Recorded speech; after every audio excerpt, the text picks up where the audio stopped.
Você está falando por direto não. Não sabe não? Amém. Queremos saudar a todos os irmãos, né, com a graça e a paz do nosso Senhor e Salvador Jesus Cristo, né, que a graça e a paz do nosso Deus assim esteja sobre a sua vida, sobre o seu lar, né, sobre a sua família. Né. Nosso desejo nessa noite é abençoar assim a sua vida. Nós estamos hoje 13 de março, sábado, né, hoje, e nós estamos aqui, né, nosso lar, aqui, né, para cultuarmos ao Senhor, né, prestarmos um culto a Deus e também estar ministrando a palavra de Deus assim, ao seu coração. Hoje nós estaremos falando um pouco sobre a culpa, né, como vencermos a culpa, né, será assim o tema da nossa reflexão nessa noite, né. Desde já quero mandar aí um grande abraço assim, a todos os irmãos que estejam nos acompanhando nesse momento, né? Todos os irmãos da Igreja Batista aqui em Xeramobim, todas as congregações também da nossa igreja, que Deus em Cristo abençoe a sua vida, a vida de cada um dos irmãos, né? Quero saudar aí os irmãos ali do Logradouro, né? Os irmãos lá do Queto, né? São Joaquim, Deus abençoe assim a sua vida, também os irmãos também da congregação de Iracoab, lá da Parada Mil, e um grande abraço também aos irmãos ali da Edmilson Correia, né? Edmilson Correia, todas as famílias ali, nossa congregação ali, Edmilson Correia, que Deus abençoe a sua vida grandiosamente, né? Como eu abraço assim, todas as lideranças, né, da Igreja Batista, né? A pessoa do pastor Elmo, né, sua família, que Deus em Cristo abençoe assim, maravilhosamente, né? É um prazer nós estarmos aqui nessa noite compartilhando assim, com os irmãos da palavra de Deus, né? Estamos louvando, né? Estamos nesse período aí de pandemia e tal, né? Não está tendo condições de estar tendo culto presencial, né? Enquanto isso, né, nós estaremos assim fazendo essas transmissões aqui diretamente do nosso lar, e estaremos aqui louvando ao Senhor, também compartilhando a palavra do Senhor, né? É bem verdade em que esse sistema, né, de isolamento e tal dificulta muitas coisas, igual que também muitas pessoas também não têm muitas vezes entra e sai e tal, né? Na rede social é muito disperso as coisas, né? Não tem aquele momento assim de estar próximo, de estar junto, mas cremos em Deus em que tudo isso vai passar, né? E iremos, né, superar todas essas coisas, né, que estamos passando, né? Embora que existam muitas outras coisas envolvidas pelo meio, prejudicais e tudo enquanto, mas nós vamos superar tudo isso, né? Em Cristo Jesus nós vamos superar tudo isso e nós vamos ter o privilégio de estarmos juntos mais uma vez, né? Abraçarmos, né, assim, cada um dos irmãos, assim, declarar assim, o nosso amor e o nosso carinho assim, para com todos os irmãos. Vamos começar esse momento, vamos orar ao Senhor, né? Convido você a estar orando juntamente conosco. Queria convidar a irmã Tereza, né, para estar orando, levantando uma palavra de oração, né, agradecendo a Deus e abençoando assim cada lar, cada vida nessa noite. Querido Deus, eterno Pai, santo seja o teu nome, Pai, para todos sempre. Toda a honra, Deus, e toda a glória seja dada a ti, Deus. Queremos te agradecer, Deus, por este momento. Fala, Deus, nos nossos corações, Deus, abençoe cada vida, Pai, que está também tendo o privilégio, Pai, de estar assistindo, Pai, este momento. Que você possa abençoar cada lar, cada família, Deus, que nós queremos e por fé te agradecendo em nome de Jesus. Amém. Vamos louvar, né, o nome do Senhor. Vamos declarar aqui o nosso amor, né, assim, vamos cantar Dom de Amar, quero te amar, né?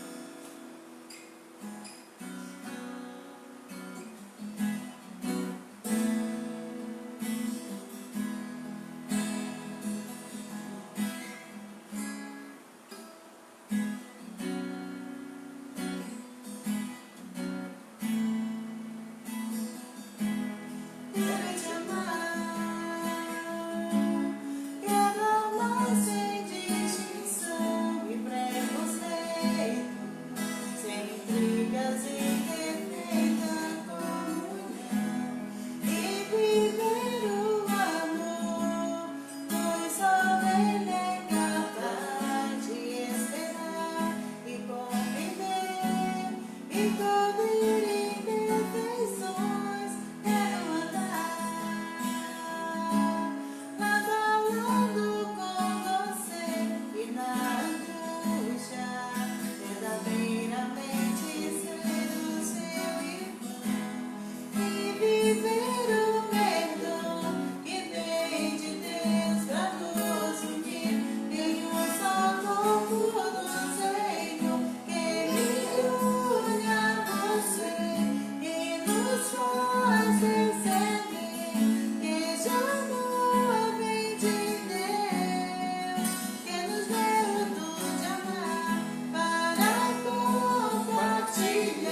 Espírito Santo se move em você, até com gemido inexprimível, inexprimível.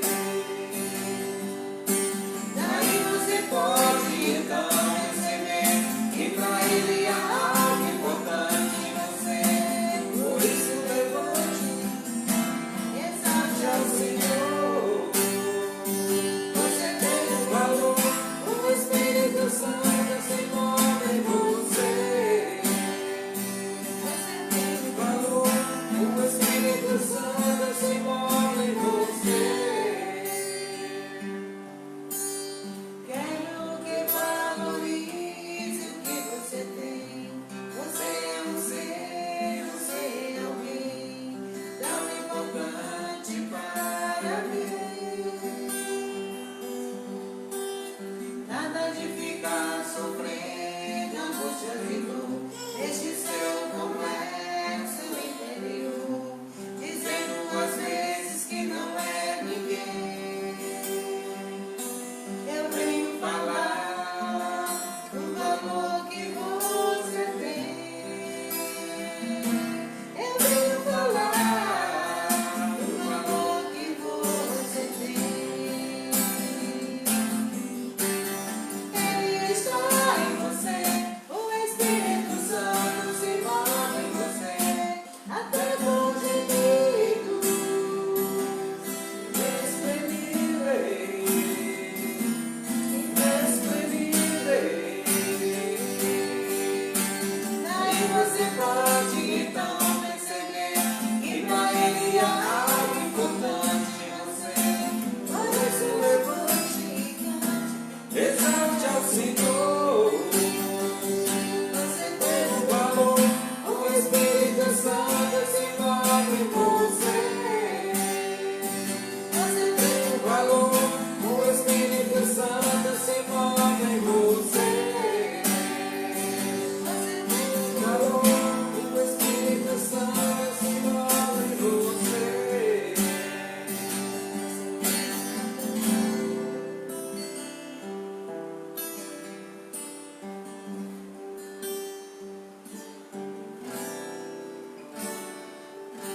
Amém?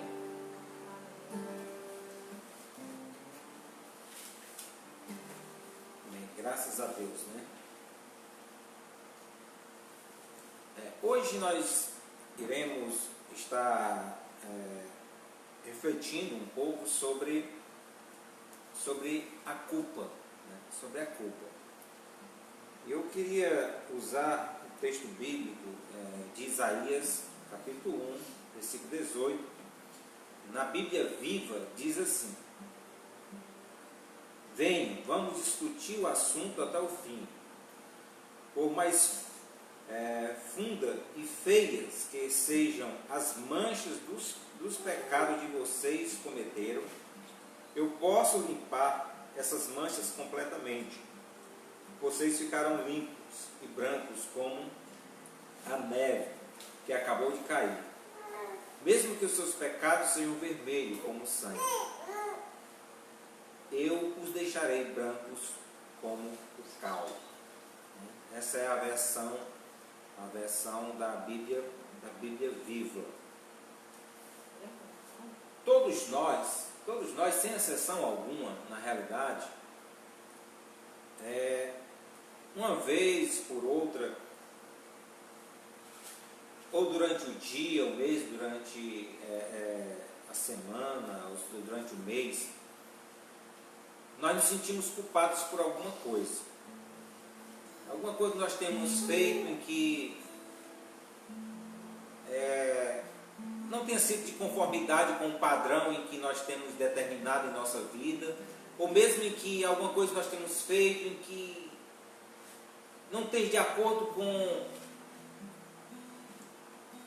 em conformidade com outras pessoas, né? Sobre o padrão de outras pessoas em que a gente considera e que a gente tem por estima, ou mesmo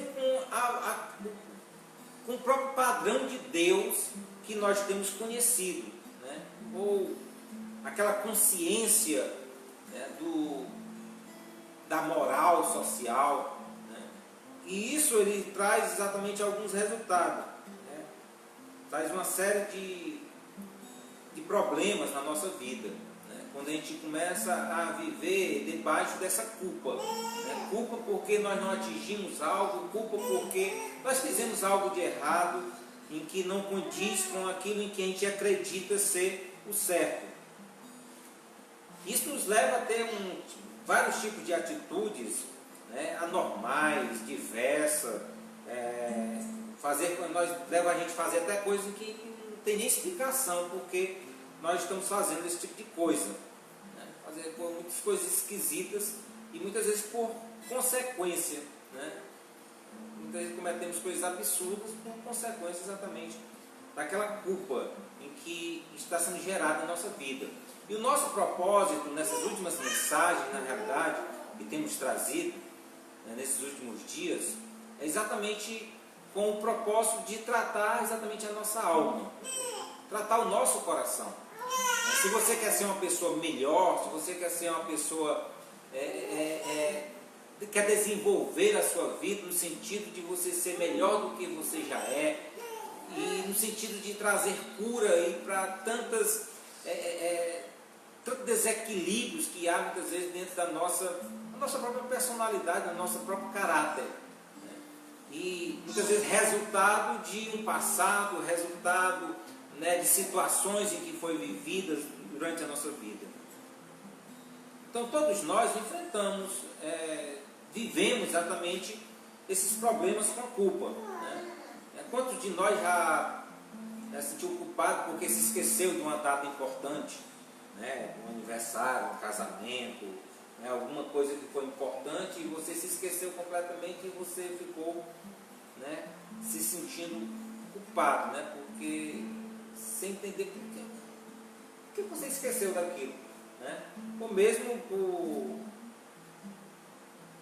questão de ter prometido alguma coisa, ter falado alguma coisa, prometido, se comprometido com alguém, e por algumas razões você não cumpriu com aquela sua palavra, com aquele compromisso que você assumiu, ou muitas vezes porque você deixou de ajudar alguém que você poderia ter ajudado, você tinha condições de ter ajudado a pessoa e você se omitiu em ajudar essa pessoa.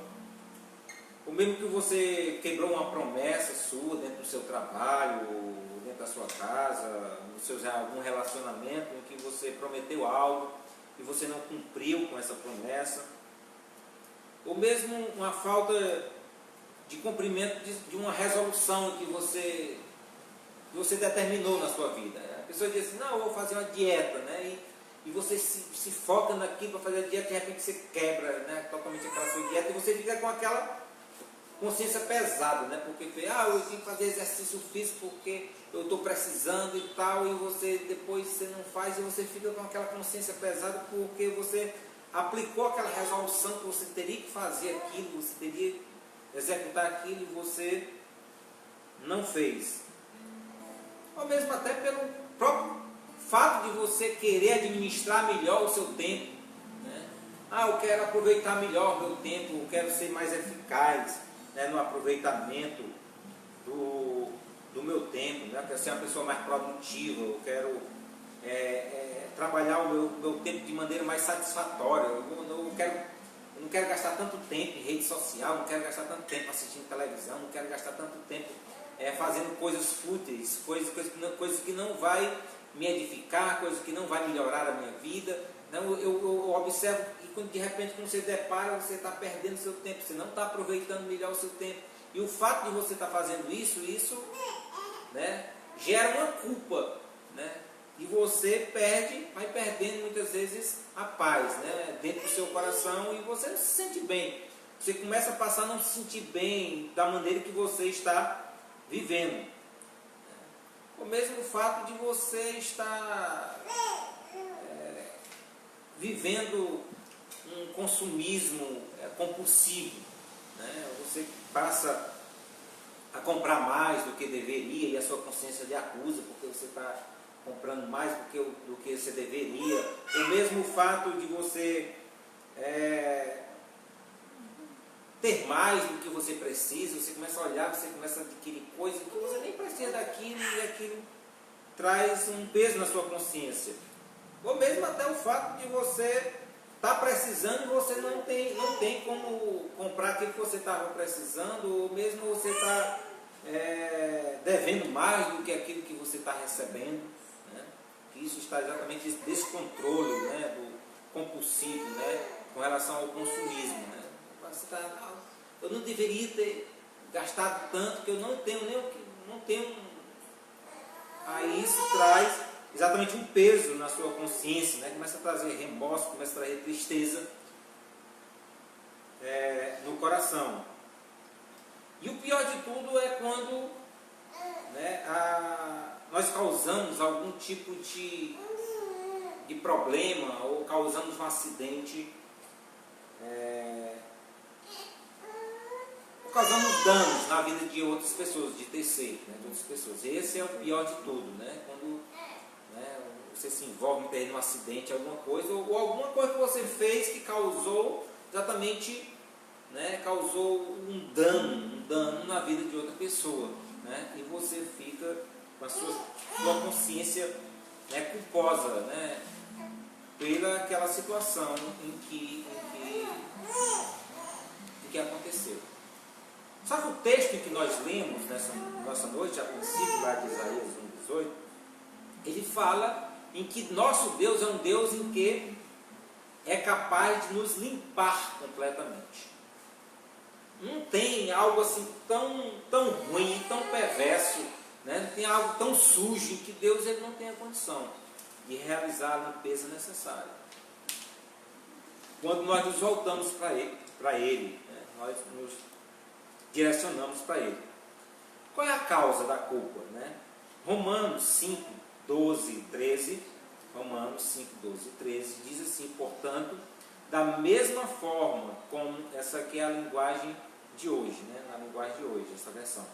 Portanto, da mesma forma como o pecado entrou no mundo por um homem, e pelo pecado a morte, assim também a morte veio a todos os homens, porque todos pecaram, pois antes de ser dado a lei, o pecado já estava no mundo, mas o pecado não é levado em conta quando não existe lei. O que é a culpa, na realidade? O que é a culpa?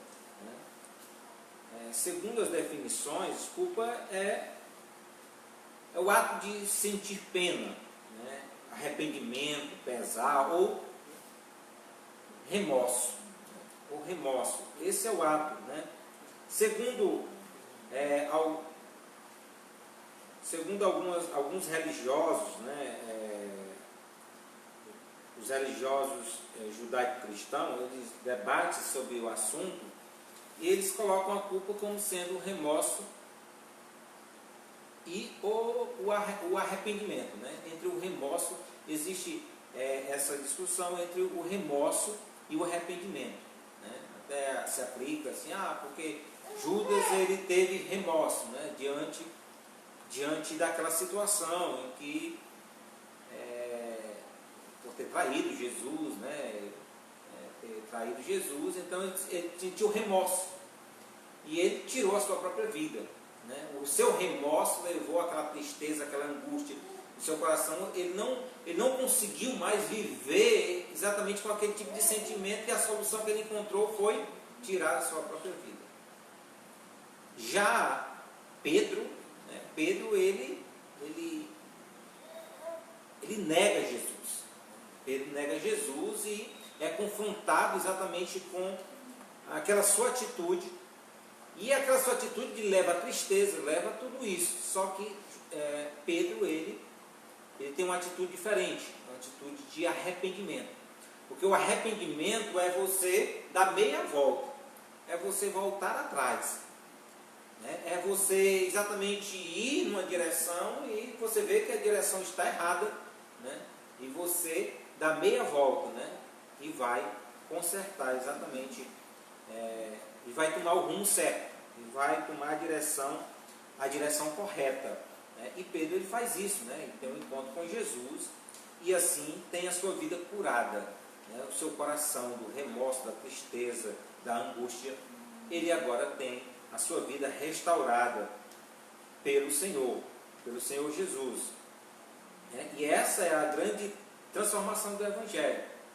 Enquanto para a medicina, a culpa ela é apenas um sintoma da depressão, né? Que leva a pessoa à depressão. Né? É apenas um sintoma. Né? Para os psicanalistas, né? A culpa é um epifêmero, né? Do superego. Né? Pergunte o que é isso aí, que eu não sei o que é não. Né? Então, mas na realidade o que importa para nós é que a culpa é um sentimento de remorso e às vezes pode ser também um sentimento de arrependimento. Só que a culpa ela tem uma tirania, e a tirania da culpa é exatamente o problema da negação ou da autojustificativa. É o que acontece desde lá do Jardim do Éden.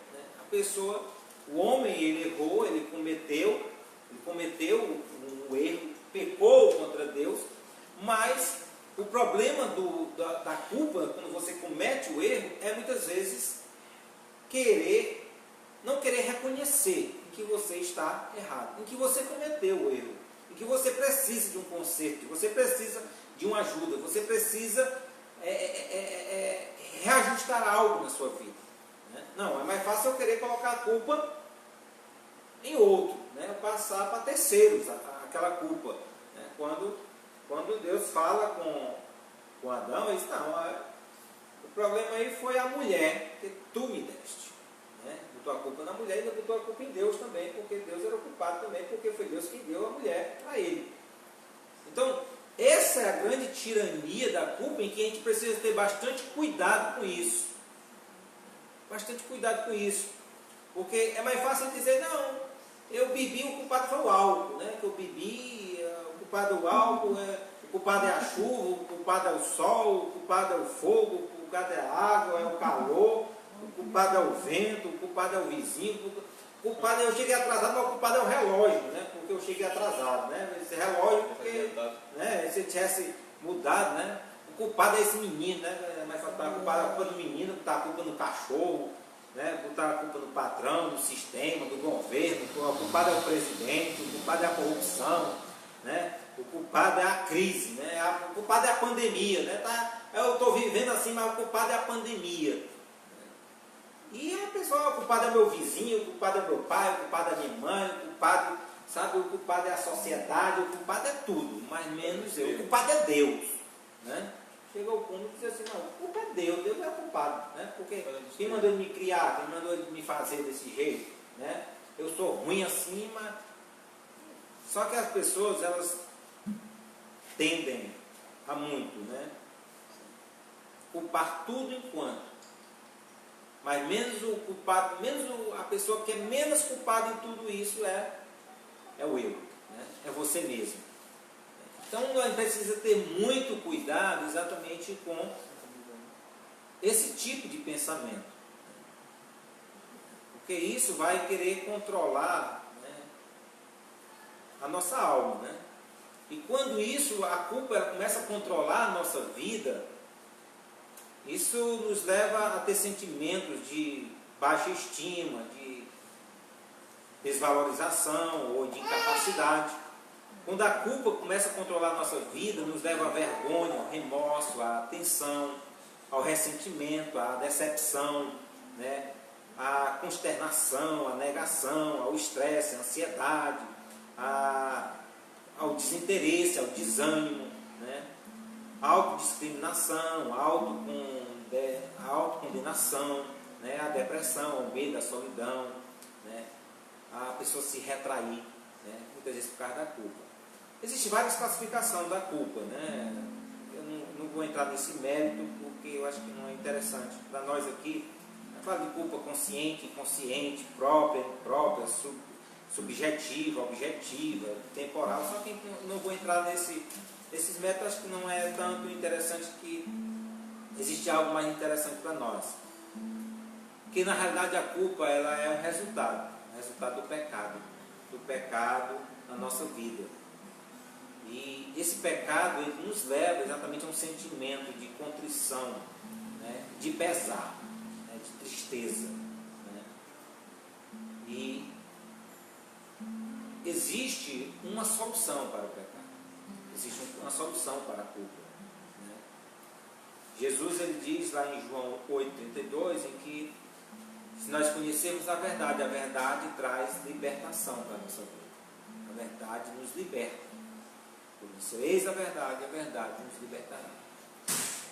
Quando nós vamos até Jesus, quando nós nos dirigimos até Jesus, quando nós pedimos socorro a Jesus, quando nós abrimos o nosso coração para Jesus, Jesus ele traz cura, Jesus ele traz perdão.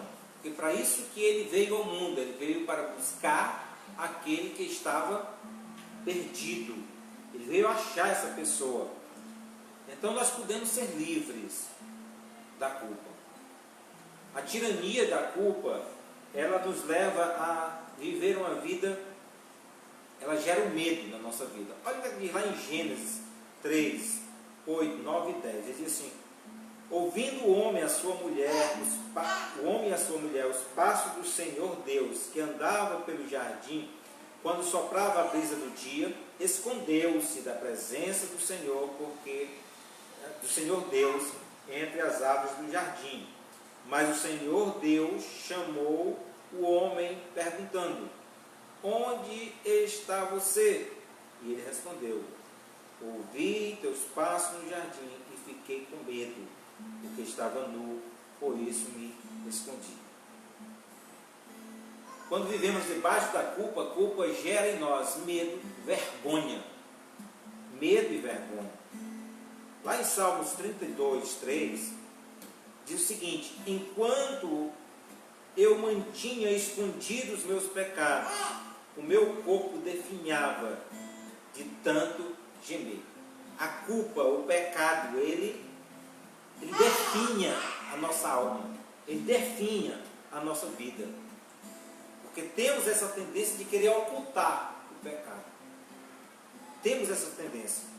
Lá em 1 João 3, 8 e 9, ele diz o seguinte: aquele que pratica o pecado é do diabo, porque o diabo vem pecando desde o princípio. Por isso os filhos de Deus se manifestou para destruir as obras do diabo. Todo aquele que é nascido de Deus não pratica o pecado, porque a semente de Deus permanece nele, e ele não pode estar no pecado, porque é nascido de Deus. Sempre o pecado, ele vai gerar destruição na nossa vida. O salário do pecado é morte. O salário do pecado é morte. Sempre o pecado vai gerar destruição na nossa vida. E eu acredito que você não deseja destruição na sua vida. Por isso Jesus ele veio exatamente trazer vida e vida com abundância para cada um de nós. Mas existe uma solução para a culpa. Existe uma solução para o pecado. Nós não podemos viver com a culpa. Ela sempre vai trazer problemas na nossa vida. Ela sempre vai acabar com os nossos sonhos, nossos projetos. A culpa, o pecado, sempre vai trazer destruição dentro da nossa família, vai trazer destruição na nossa vida, vai destruir nossas ideias, vai destruir a nossa vida. Mas você me pergunta, mas qual é a solução para a culpa? Qual é a solução para isso? Como eu posso viver livre da culpa? Primeira coisa, a gente precisa antecipar-se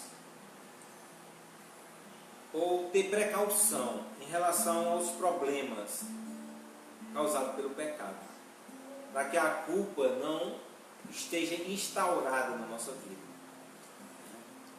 E a melhor coisa que podemos fazer é o que Jesus disse tanto para os seus discípulos: vigiem. Vigiar. Prevenir é melhor do que remediar.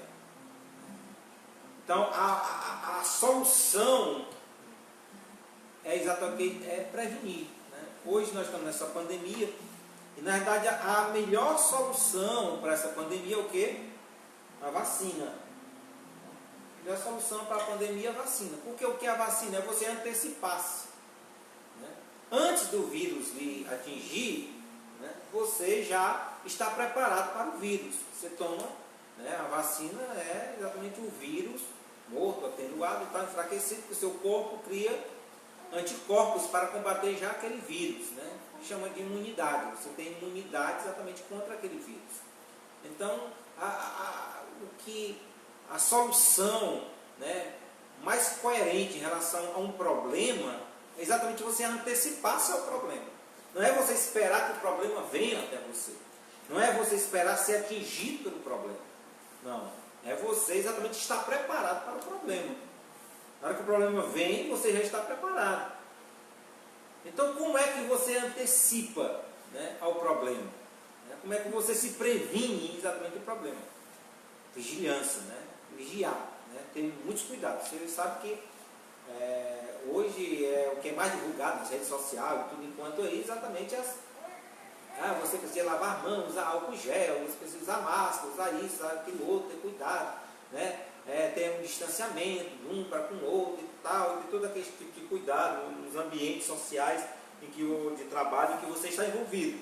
Porque o que você está fazendo isso? Você está tendo precaução, você está tendo vigilância, para que aquilo não lhe atinja. Na nossa vida espiritual também precisamos fazer a mesma coisa. Né?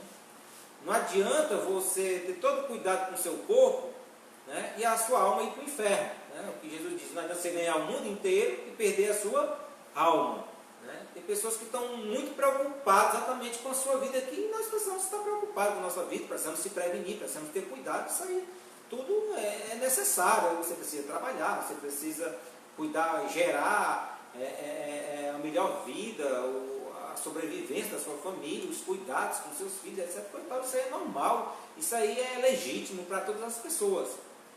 Mas também você precisa ter cuidado na sua alma, porque o dia de amanhã não nos pertence. Né? Porque as pessoas estão com tanto pânico, né, no nosso tempo. A maioria com medo da morte, né, com medo de morrer, com medo, né, de perder entes queridos, etc. E com cuidado da sua própria vida. Cuidado da sua própria vida. Só que as pessoas estão desprezando exatamente o seu coração, a sua vida com Deus. Porque a vida que nós passamos aqui, mais cedo ou mais tarde, eu ou você vamos partir. Né? Queremos prolongar a nossa vida aqui por muitos anos, e por isso cuidando da nossa saúde, cuidamos, trabalhamos, se esforçamos o máximo, né, com cuidado da nossa saúde. Mas esquecemos muitas vezes, né, da nossa alma, do nosso encontro com Deus, porque todos nós um dia vamos nos encontrar com Deus. E o que nós temos feito? Para que servirá tudo aquilo que nós temos feito? Mas como é que nós podemos nos antecipar ao pecado, antecipar-se à culpa, né, para que a culpa não chegue no nosso coração, na nossa vida? Lá no Salmos 34, versículo 13, diz assim: guarda a sua língua do mal, e os seus lábios da falsidade. Precisamos ter bastante cuidado com as nossas palavras. Como nós erramos e como erramos, muitas vezes pelas nossas palavras. Precisamos proteger, guardar a nossa língua do mal. Quantos de nós somos tentados muitas vezes a mentir, a ocultar, a omitir, né? Ou mesmo até de revelar coisas que nunca deveriam ser reveladas, de pessoas, né? De terceiros. Diz a Bíblia Sagrada que aquela pessoa que sabe refrear a sua própria língua, essa pessoa é perfeita. Por isso a língua é um mal em que nós precisamos ter muito, muito cuidado. Com a nossa boca nós bendizemos as pessoas, como também nós amaldiçoamos as pessoas. Com a nossa língua nós podemos trazer vida, como nós podemos trazer morte. A Bíblia, Jesus, ele chegou a tal ponto de dizer o seguinte, em que a lei fala em que não matarás. Não matarás. amaldiçoarás. Aí Jesus diz, eu porém vos digo, se alguém, né, fala mal do seu irmão, se alguém prejudica o seu irmão, muitas vezes só não falar, essa pessoa já é um assassino. Então, como é sério essa questão daquilo que nós pronunciamos, daquilo que nós falamos. Muitas vezes falamos coisas inconsequentes. E essas coisas inconsequentes, ela traz culpa, traz maldição, traz condenação à vida. E nós devemos usar a nossa língua não para amaldiçoar pessoas, mas para abençoar pessoas. Provérbios 21, 28 diz o seguinte: o que guarda a boca e a língua guarda a alma das angústias. Quando nós protegemos exatamente, ou temos cuidado, né, com a nossa linguagem, nós guardamos a nossa alma de angústia. Porque muitas das nossas angústias, da culpa que carregamos, muitas vezes daquilo da palavra mal falada, a palavra maldita, muitas vezes dizemos. Se você quer ter um cuidado com a sua linguagem, né, peça um amigo, né, peça um familiar, ou mesmo seu cônjuge, que lhe ajude a identificar, né, o nível de saúde das suas palavras. Para examinar exatamente, rapaz, é isso que você está dizendo, não é muito bom. Essa palavra, né, ela não é muito agradável. Tem um provérbio indiano que diz o seguinte: quando falares, cuidado para que a tua palavra seja melhor do que o silêncio. Às vezes é melhor ficar de boca fechada.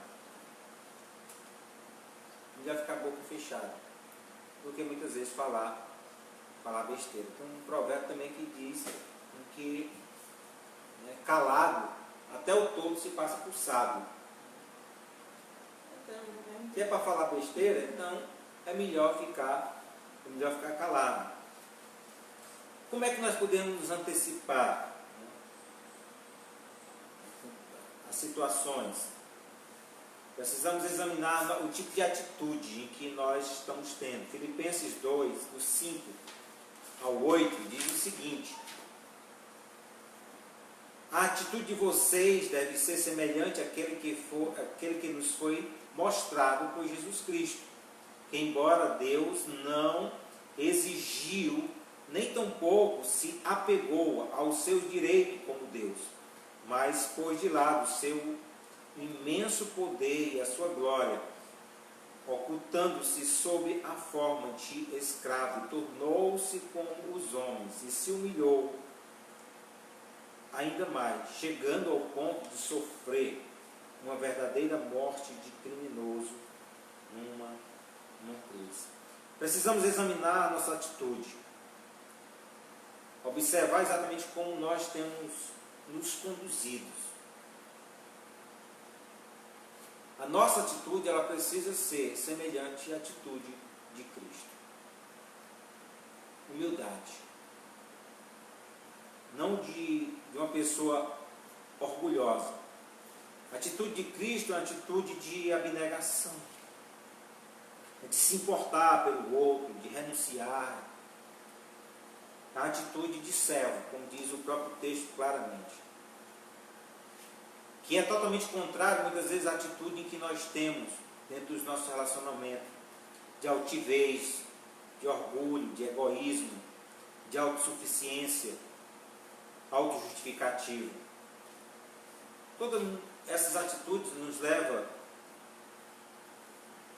à própria autodestruição, à nossa própria vida. Nós precisamos ter atitude semelhante à atitude de Jesus. Em 1 Timóteo 4,2, na linguagem de hoje, diz o seguinte: esses ensinamentos são espalhados por pessoas hipócritas e mentirosas, pessoas cuja consciência está morta como se tivesse sido queimado com fogo em brasa.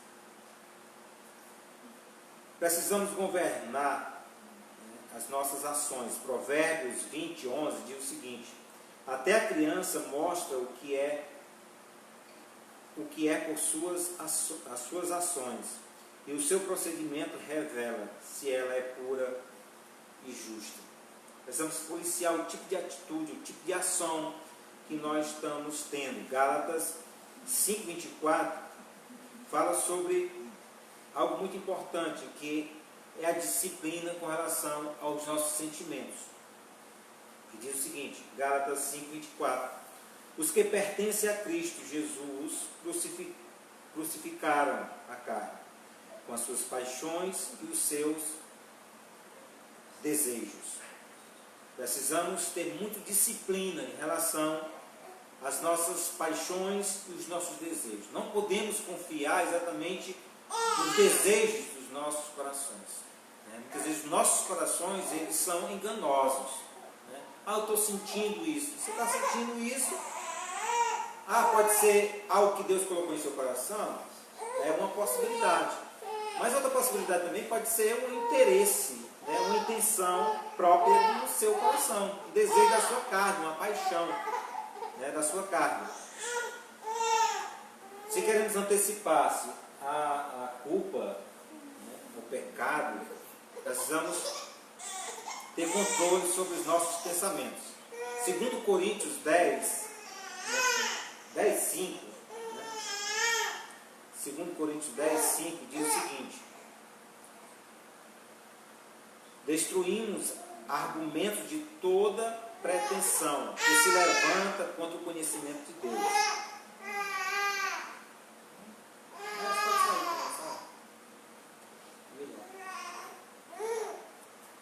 Levemos cativo todo pensamento para torná-lo obediente a Cristo. Lá em 1 Coríntios 2:16 diz: nós, porém, temos a mente de Cristo. Então, o nosso pensamento, deve sempre ter muito cuidado com o nosso pensamento. Ele diz, tudo que é bom, tudo que é mal, se existe algum louvor, se existe algo que seja isso que ocupe o vosso pensamento. Aqui o texto está falando da nossa mente estar cativa a Cristo, submetida a Cristo, porque temos a mente de Cristo. Então, é algo em que, assim, dentro de um relacionamento com Deus, uma vivência com Deus, com a palavra de Deus e uma vida de oração, somente assim nós podemos desenvolver exatamente essa mente.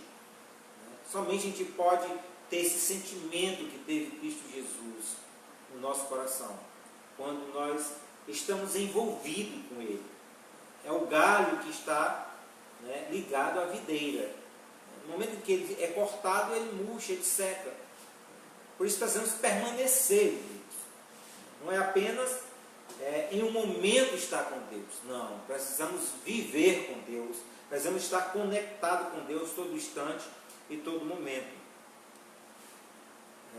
Em sexto lugar, considere suas intenções.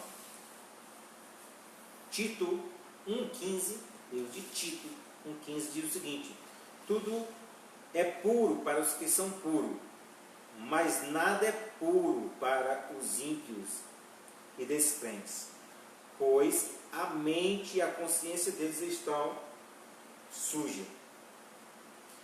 Existem boas intenções e existem segundas intenções.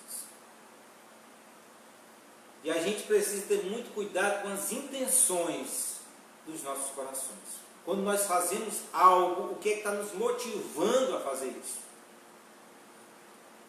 O nosso grande problema é que muitas vezes nós fazemos muitas coisas com segundas intenções. Ou talvez a nossa intenção não seja algo tão bom. Então precisamos monitorar bastante as intenções, as motivações do nosso coração. Precisamos ter bastante cuidado com as intenções. Precisamos ter bastante cuidado com a intenção do nosso olhar, com a intenção dos nossos gestos, com a intenção das nossas palavras, e com as intenções dos nossos negócios, aquilo que nós comercializamos, aquilo que nós fazemos, como nós fazemos, quais as nossas intenções. Será que querem enganar as pessoas, vender um produto dizendo que é bom e o produto não presta? Na verdade, precisamos consagrar tudo aquilo que nós fazemos, consagrar a Deus. Precisamos dedicar a Deus tudo aquilo que nós fazemos. E precisamos entregar a Deus as intenções do nosso coração. O intuito, as nossas verdadeiras intenções. Precisamos colocar tudo na mão de Deus. Em Filipenses 4, 6 e 7 diz o seguinte: não andeis ansiosos por coisa alguma, mas em tudo, pela oração e súplica e com ação de graça, apresentem seus pedidos a Deus. E a paz de Deus, que excede todo entendimento, guardará o coração e a mente de vocês em Cristo Jesus. Lá no Salmo 119, versículo 11, ele diz: guardei no coração a tua palavra para não pecar contra ti.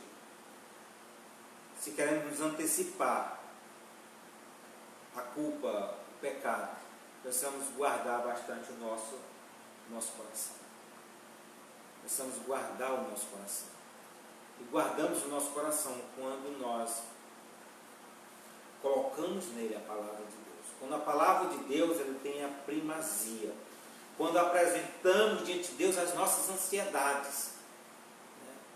Quando nós apresentamos diante de Deus as nossas tristezas, quando nós apresentamos diante de Deus a nossa angústia, quando nós apresentamos diante de Deus a nossa insatisfação, quando apresentamos diante de Deus exatamente aquilo em que está maltratando a nossa alma, aquilo que nos perturba, precisamos apresentar diante de Deus, que diz o texto, pela oração, pela súplica, precisamos apresentar diante de Deus.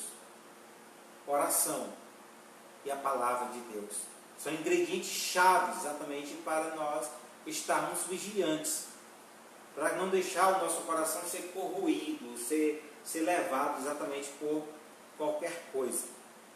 Precisamos nos antecipar, mas nós também precisamos assumir responsabilidade pelos atos em que nós cometemos. Provérbios 28, 13 diz assim: quem esconde o seu pecado não prosperará, mas os que a confessam e abandonam encontram a misericórdia.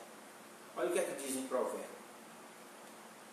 Evidentemente que você precisa antecipar, mas quando o pecado ele entra na nossa vida, precisamos assumir exatamente aquilo em que os nossos erros, em que nós cometemos, para nós não sermos apenas pessoas com remorso, com tristeza, angústia, depressão, que tudo isso leva e pode levar até ao suicídio. Mas precisamos confessar e deixar, é o arrependimento, o sentimento em que o pecado ele tem que gerar na nossa vida. É exatamente o arrependimento, nos levar ao arrependimento, a confessar e a abandonar, diz exatamente o livro de Provérbios. Confessar a nossa culpa, confessar o nosso pecado. Não adianta ficar escondendo, botando para debaixo do tapete. O sentimento que precisa ter é exatamente arrependimento. Lá em Apocalipse 2, versículo 4 e 5, falando das igrejas de Apocalipse, a Bíblia diz assim: contra vocês, porém, tenho isso, vocês abandonaram o seu primeiro amor. Lembre-se de onde caiu, arrepende-se e pratica as obras que praticava no princípio. Precisamos considerar na nossa vida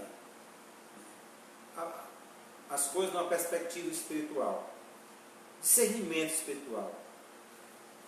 Muitas vezes existem coisas em que acontecem, situações, circunstâncias, em que essas coisas são para gerar o nosso crescimento, o nosso desenvolvimento, é para nós melhorarmos, é para nós aperfeiçoarmos.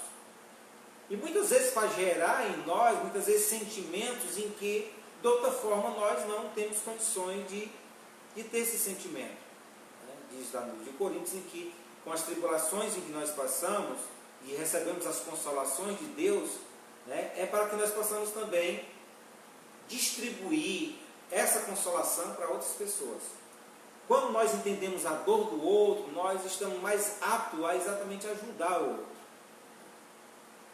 nós temos uma condição maior de ver exatamente a situação do outro, como ela é de fato e de verdade. Terceiro ponto, nós precisamos acertar na nossa vida e tomar a decisão de mudar de vida. Mudar de vida. Precisamos desejar exatamente ser reparados por Deus. Precisamos estar disposto a realizar as mudanças necessárias. O grande problema de muita gente é que muitas vezes toma conhecimento do seu pecado, mas elas não querem fazer os reparos necessários. Elas não querem fazer as mudanças necessárias.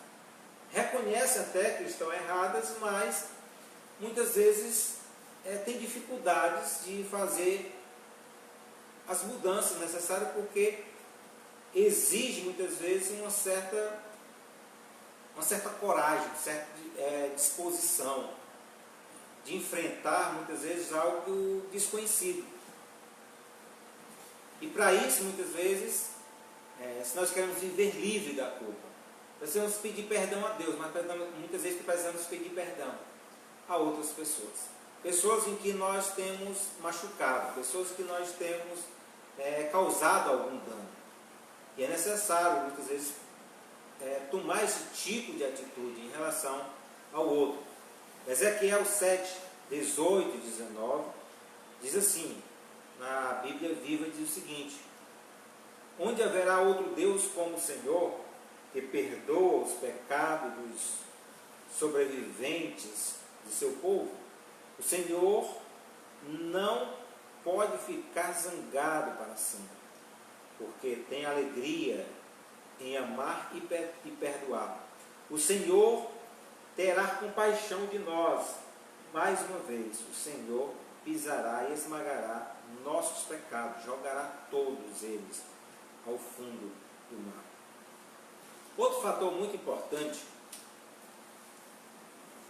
para que haja essa mudança em nós é o fato de ter a necessidade de fazer restituição, onde for possível.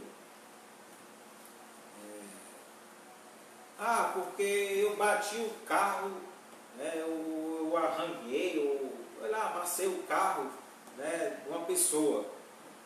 Aí eu digo, me perdoe. Mas se eu tenho condições, eu vou reparar aquilo ali. Não adianta você, porque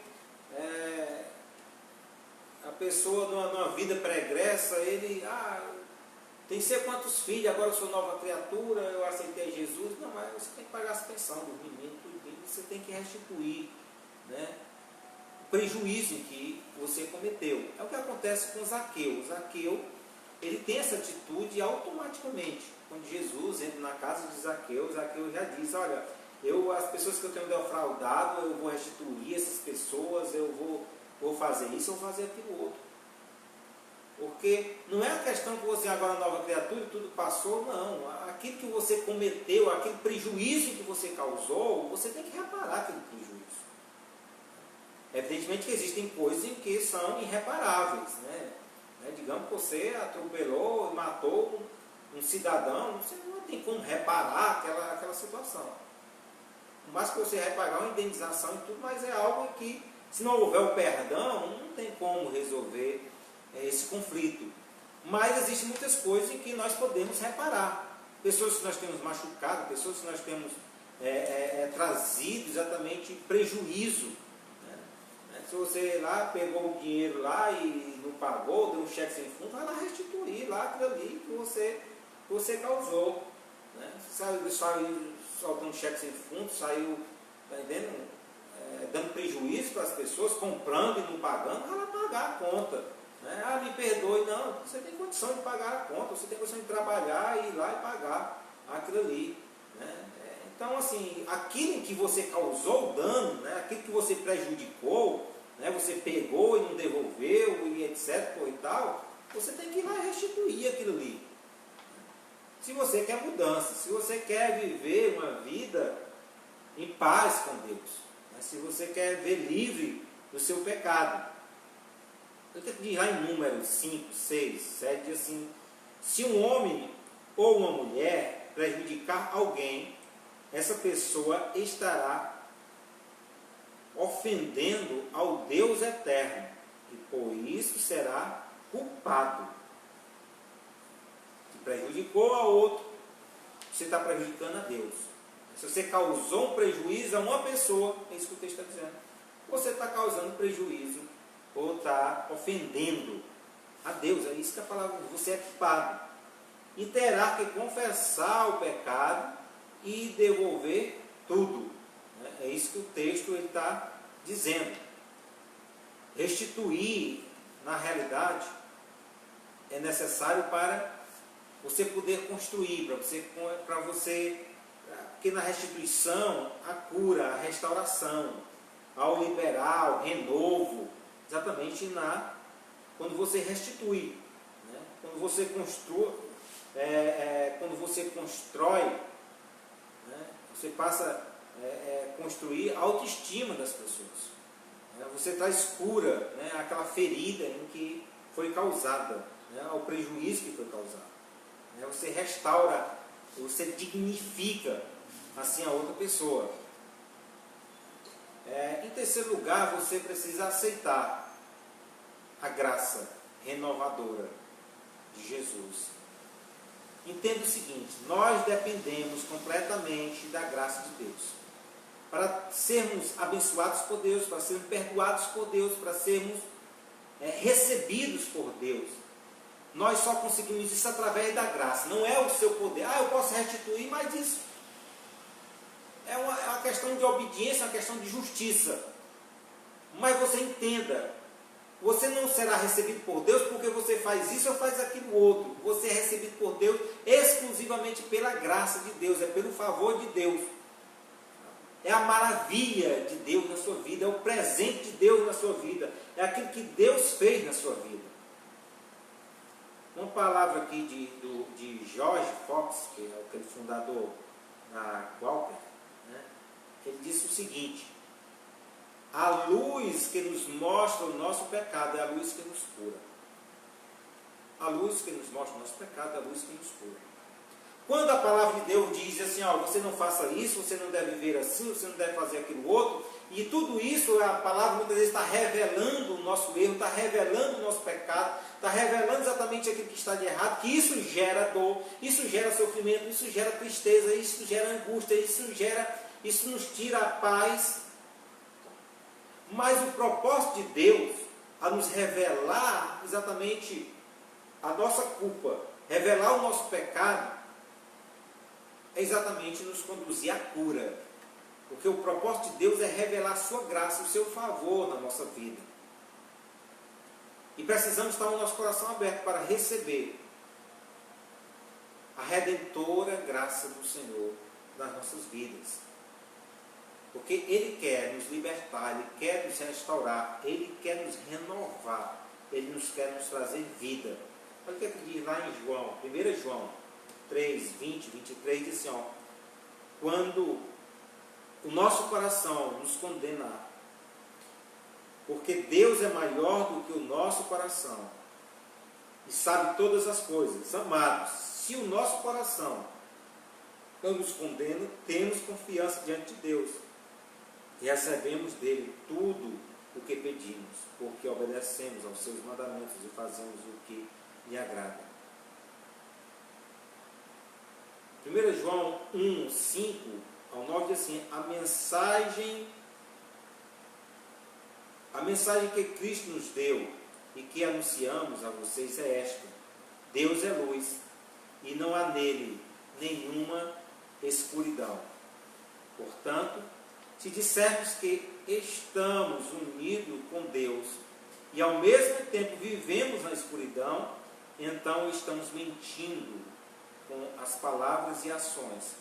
Porém, se vivemos na luz como Deus está na luz, então estamos unidos uns com os outros. E o sangue de Jesus, seu Filho, nos limpa de todo pecado. Se dissermos que não temos pecado, estamos nos enganando. E não há verdade em nós. Mas se confessarmos os nossos pecados a Deus, Ele cumprirá a sua promessa e fará o que é certo.